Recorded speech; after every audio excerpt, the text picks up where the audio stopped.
اور یہ عمر گھر سے نکلے تلوار ہاتھ میں لیے، کیا کہہ رہے ہیں کہ آج نعوذ باللہ من ذالک چراغ نبوت کو گل کر کے چھوڑوں گا، آپ علیہ الصلاۃ والسلام کو قتل کروں گا، نعوذ باللہ من ذالک۔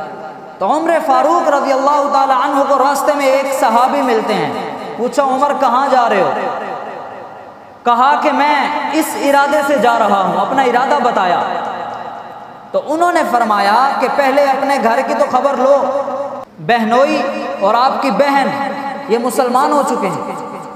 تو عمر فاروق رضی اللہ تعالی عنہ وہاں سے انہوں نے اپنا رخ چینج کیا اور سیدھا اپنی بہن کے گھر گئے، دروازہ بجایا، بہن باہر نکلی، دروازہ کھولا اور بہنوئی کو اور بہن کو مارنا شروع کیا۔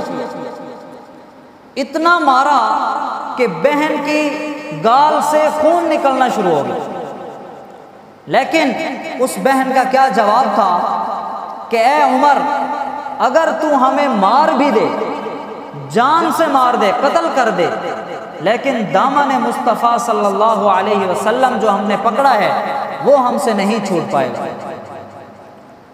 عمر رضی اللہ تعالی عنہ حیران پریشان کہ یہ وہ عمر ہے جس کے سامنے بڑے بڑے لوگ گر جاتے ہیں، ان کے ہاتھ کانپ جاتے ہیں، تلواریں چھوٹ جاتی ہیں، ان پر لرزہ طاری ہو جاتا ہے۔ یہ کیسا دین ہے یا یہ کیسا کلام ہے یا یہ کون نبی ہے جس کی وجہ سے لوگوں کے اندر سے ڈر ختم ہو رہا ہے، اور میری اپنی بہن میرے سامنے مجھے کہہ رہی ہے کہ اگر تم مجھے مار بھی دو تو میں محمد مصطفیٰ صلی اللہ علیہ وسلم کو چھوڑنے کے لیے تیار نہیں ہوں۔ کہا لے آؤ کلام جو تم پڑھ رہے تھے۔ بہن نے عرض کیا کہ آپ ناپاک ہیں، غسل کریں، غسل کرنے کے بعد ہم آپ کو قرآن مجید پڑھواتے ہیں۔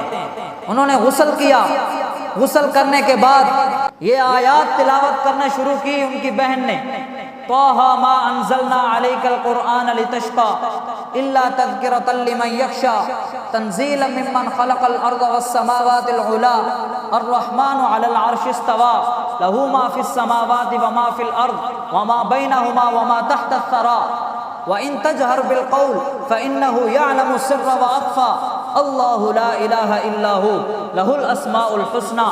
یہاں تک آیات پڑھی گئی تھیں کہ حضرت عمر رضی اللہ تعالی عنہ کی دل کی دنیا بدلی، اور انہوں نے کہا کہ مجھے محمد عربی صلی اللہ تعالی علیہ وسلم کے پاس لے چلو، ان کی خدمت میں مجھے لے چلو، میں کلمہ پڑھنا چاہتا ہوں۔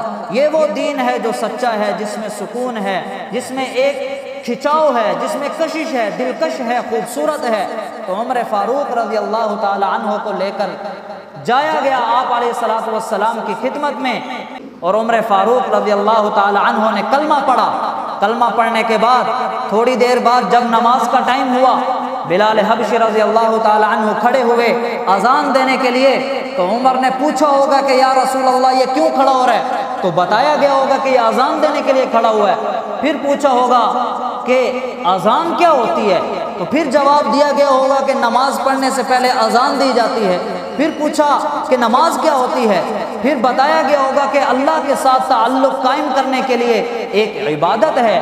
تو پھر کہا کہ جب اللہ کی عبادت کے لیے اللہ کا گھر موجود ہے تو پھر اللہ کے گھر کے باہر اذان کیوں دی جائے گی؟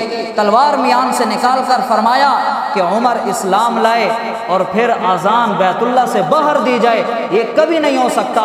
تلوار ہاتھ میں لیے بیت اللہ کی طرف بڑھے، رسول اللہ صلی اللہ علیہ وسلم اور صحابہ کرام رضوان اللہ تعالی علیہم اجمعین عمر بن خطاب رضی اللہ تعالی عنہ کے پیچھے جا رہے ہیں، اور وہاں پہ جا کے اعلان فرمایا، آج جو اپنی بیوی کو بیوہ کرانا چاہتا ہو، اپنی اولاد کو یتیم کرانا چاہتا ہو، اپنے ماں باپ کو بے سہارا کروانا چاہتا ہو، اور اپنے ہاتھ پاؤں توڑوانا چاہتا ہے، تو پھر آئے اور آ کر مجھ سے مقابلہ کرے کہ میں مسلمان ہو چکا ہوں، اسلام لے آیا ہوں۔ جب میں اسلام لے کر آیا ہوں تو اللہ تعالیٰ کی عبادت کھلے عام بیت اللہ میں کی جائے گی۔